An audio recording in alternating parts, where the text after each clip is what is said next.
তো চলো বার্থডের খাওয়া দাওয়ার ব্লগটা তোমাদের সাথে শেয়ার করি।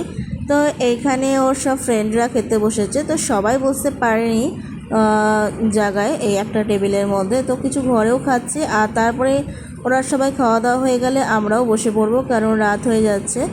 তো তারপরেই খেতেও দেখো বসে পড়েছি। আর ছিল হচ্ছে স্যালাড, সাথে হচ্ছে লুচি, ছোলার ডাল, চিকেন কষা, একটু চিকেন একটু ঝোল ঝোল ছিল।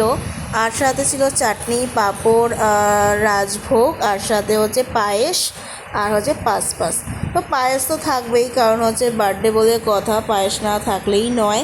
তো জানো খুব ভালোই হয়েছিল রান্নাবান্না, খুব টেস্টি হয়েছিল। আর হ্যাঁ, ওরা সবাই মিলেই, বাড়ির সবাই মিলেই রান্নাবান্না করেছিল, রান্নার ঠাকুর আর কি রাখেনি। তো মোটামুটি অনেক লোকজনেরই আয়োজন হয়েছিল। তো তোমাদের কেমন লাগলো বার্থডের এই ভিডিওগুলো অবশ্যই কিন্তু কমেন্টে জানিও। আর খাওয়া দাওয়ার ভিডিও কেমন লাগলো অবশ্যই জানাতে কিন্তু ভুলো না।